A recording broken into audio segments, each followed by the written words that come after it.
Hi, this is Chris Walker. You know that feeling, that specific sinking feeling in your gut? You've just dropped $1,500 on a 2026 model 4K TV. You've dragged the box inside, wrestled with the styrofoam, peeled off that satisfying plastic film, and then you turn it on. And wait, why does the menu lag? Why does the black look kinda gray? Why does the remote feel like a hollow piece of junk compared to the one you had 5 years ago? Here's the dirty little secret the manufacturers are terrified you'll figure out. Tech doesn't always go up in a straight line. Sometimes it hits a ceiling, and sometimes it actually gets worse because companies start cutting corners to save a buck on shipping or chips. We are looking at a weird moment in history where a television released 5 years ago, a literal dinosaur in tech years, is not just still good, it is actively embarrassing the new mid-range TVs sitting on the shelf at Best Buy right now. I'm talking about the LG C1, and if you're about to buy a new TV, you need to see this comparison before you swipe that credit card. Look, doing these retrospectives, digging up old hardware to compare it against the shiny new marketing hype, it takes time. And the brands, yeah, they hate it when I tell you to buy the used model instead of the new one.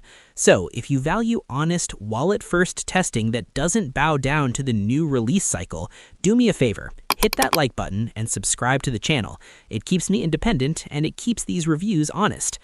Let's back up for a second. In the world of tech, we are conditioned, brainwashed really, to believe that newer equals better. iPhone 16 is faster than 15. The new graphics card smokes the old one. It's the law of the jungle, right? But TV technology, it's different. It moves in fits and starts. You get a massive leap forward, and then you get 5 years of what I like to call the Plateau of Greed. We are currently standing deep in the plateau. 5 years ago, LG C1 OLED was released, and at the time, we didn't fully appreciate what we had. It was the Goldilocks TV. It had everything, and I mean everything. 4 HDMI 2.1 ports, remember that number, 4. It had 120 Hz refresh rates, it had VRR for you gamers, it had Dolby Vision. It was the moment where the technology finally caught up to the dream. Fast forward to today, 2026, you walk into a store and you see rows of TVs labeled AI enhanced, quantum ultra, whatever buzzword is trending this week. But if you strip away the stickers and look at the raw specs, the skeleton of these new TVs is actually weaker than the C1. Let's talk about the hero of our story, the LG C1. Even now, half a decade later, this thing feels premium. The stand is heavy metal, not wobbly plastic. When you turn it on, you get those perfect inky blacks that only OLED can do. There is no backlight bleeding, there are no halos around bright objects. It's just clean. But the real reason this TV refuses to die, it's the gaming performance. If you're a gamer, PS5, Xbox, PC, I don't care. The C1 was and honestly still is the benchmark. It has low input lag, it handles motion like a champ, but the kicker is the ports. In 2021, LG gave us 4 full bandwidth HDMI 2.1 ports. That means you can plug in your console, your high-end PC, and a soundbar, and you still have a high-speed port left over. You didn't have to choose, you didn't have to swap cables like a caveman. Now look at the mid-range TVs of 2026, the ones that cost the same price as a used C1. Most of them, they give you 1 high-speed port, maybe 2 if they're feeling generous, and one of them is usually the eARC port for your soundbar. So if you have a sound system, you're left with exactly 1 port for your next-gen consoles. It's a massive step backward, disguised as progress. And don't get me started on the fake 120 Hz marketing. You'll see boxes today that say motion rate 240 or 120 Hz effective. It's nonsense. It's a 60 Hz panel using flickering lights to trick your brain. The C1, it was the real deal, native 120 Hz, no tricks. So you have this 5-year-old beast that handles 4K gaming, HDR movies, and deep blacks better than almost anything in the sub-$1,000 category today. Is it perfect? No, the brightness isn't going to sear your retinas like the new QD OLEDs. If you have a living room with floor-to-ceiling windows and direct sunlight, the C1 might struggle a bit. It's a vampire, it prefers the dark, but for 95% of us, it's still the king of value. This brings me to a question I need to ask you guys. We're deep diving into TVs today, specifically this weird longevity of the C1, but the tech world is huge, and I want to make sure I'm hitting the pain points you actually care about. Is it soundbars that promise Atmos but sound like tin cans? Is it the absolute mess of smart home standards like Matter that never seem to work? Or maybe you want me to look at the used market for laptops. What's the LG C1 of MacBooks? Drop a comment right now. Tell me, what is the one product category where you feel like you're getting ripped off by new models? I read those comments and I build these scripts based on what you need to know. All right, let's look at what the industry wants you to buy instead of a used C1. Let's look at the 2026 mid-range LED market. I'm talking about models like the LG QNED 80 series or the Samsung Q70 equivalents. These TVs cost about the same as a refurbished C1, somewhere in the $700 to $900 range. And on paper, they look fine. They're bright, they're colorful, they have AI processors. But then you turn off the lights. Look at this footage. This is what we call blooming. See how the streetlights in this movie scene look like they're glowing through a fog. That's because these new mid-range TVs don't have self-emissive pixels like the OLED C1. They use a backlight, and to save money, a lot of them are edge-lit. That means the LEDs are just around the frame of the TV, trying to blast light across the whole screen. It is physically impossible for that tech to compete with OLED contrast. It just can't do it. You lose all the depth. The image looks flat, washed out, and digital. And the build quality, it's gone off a cliff. The C1 feels like a piece of furniture. These new mid-range sets feel like disposable appliances. The plastic creaks when you lift them, the stands are wobbly. And the processors? Oh man, you'd think a 2026 chip would be faster than a 2021 chip, right? Not always. These new mid-range sets often use bargain bin silicon that chokes as soon as you try to load a heavy app like Disney Plus or Plex. You click and you wait. You click and you wait. That's the new experience. You're paying for the year on the box, not the hardware inside it. But okay, let's say you do have money to burn.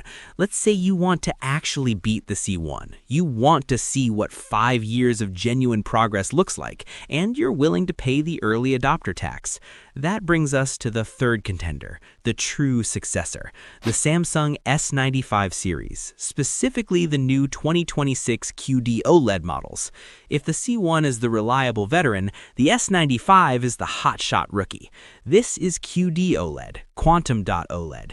It takes everything good about the C1, the perfect blacks, the infinite contrast, and it fixes the one weakness, the brightness. The C1 tops out around 750 nits. This Samsung, it's pushing past 1500, maybe even touching 2000 nits in small highlights. When you watch an HDR movie on this thing, explosions don't just look white, they look hot. Colors are brighter, richer, and more intense. In a side-by-side comparison, yes, the S95 makes the C1 look a little dull. It's a stunning piece of glass.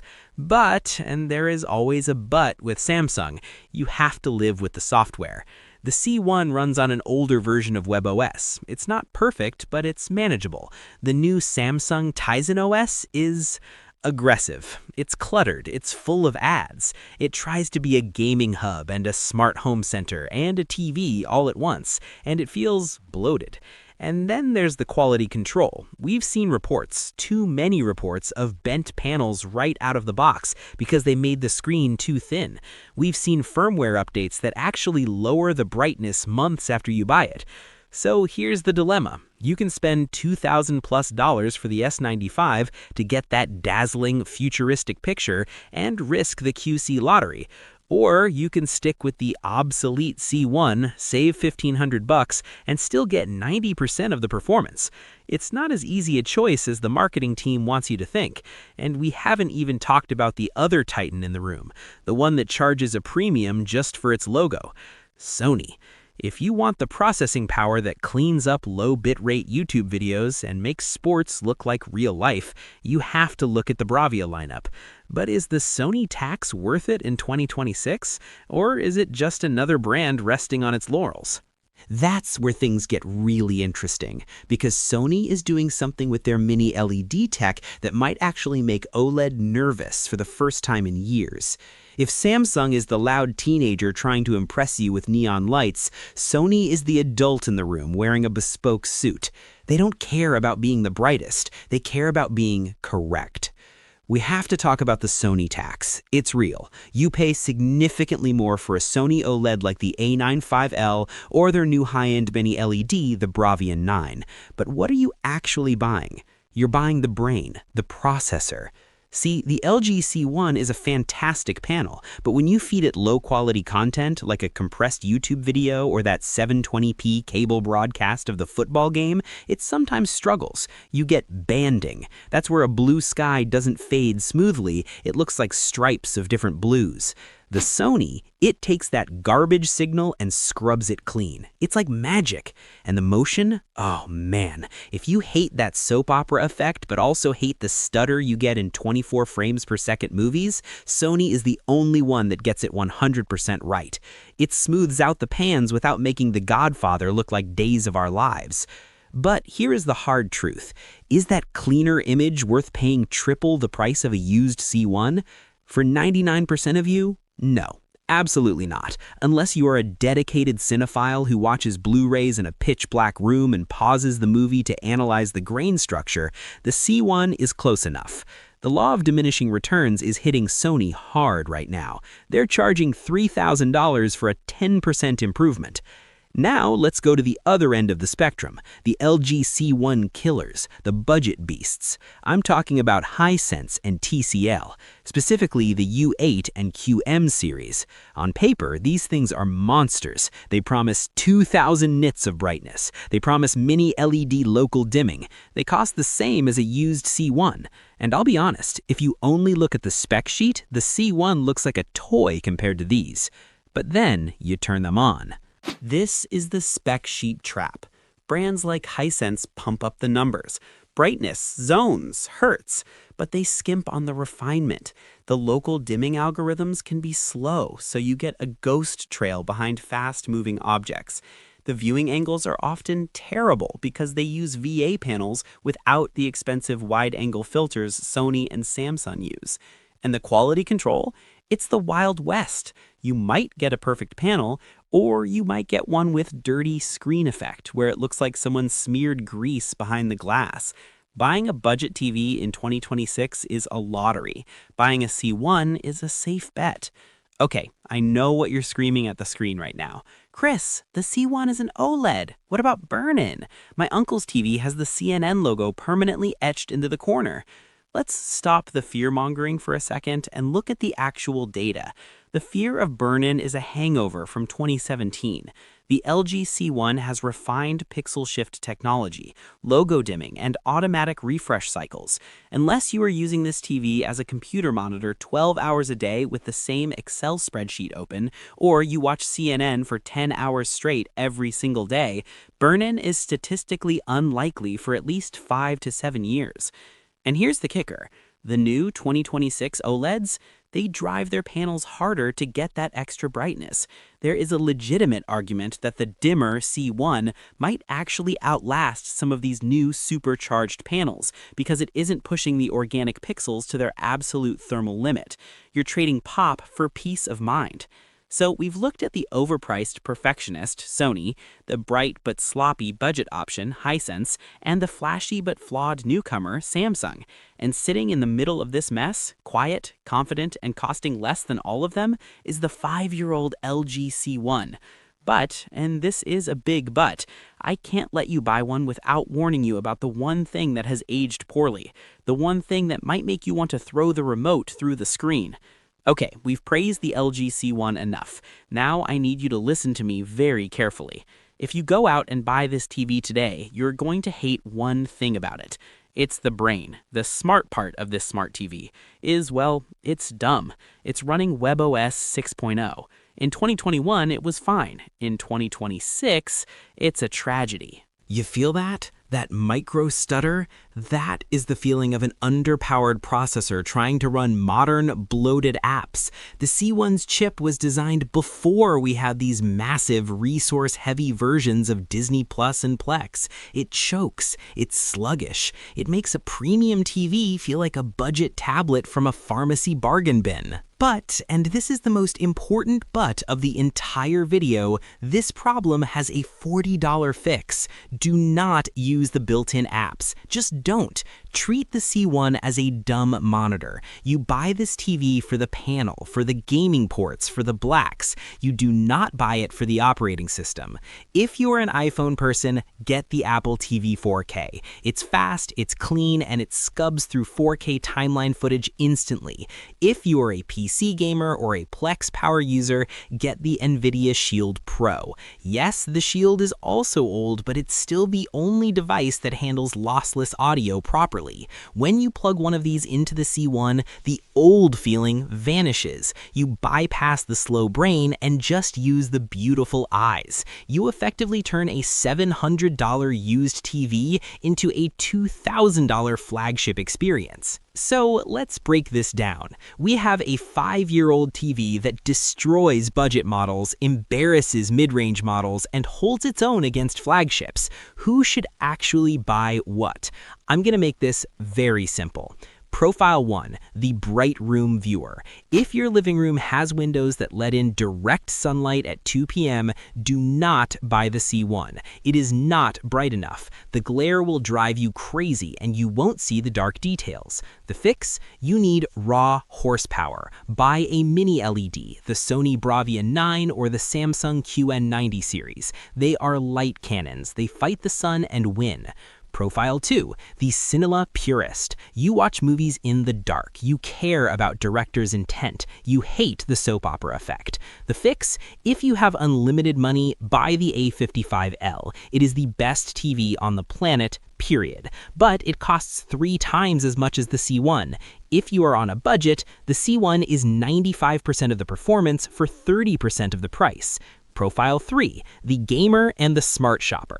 This is most of you. You want 120 Hz for your PS5, you want perfect blacks for Stranger Things, and you want 4 HDMI 2.1 ports because you own more than one console, and you don't want to spend $2,000. The fix? Stop looking at the new arrivals aisle. Go to the used market. Find an LG C1.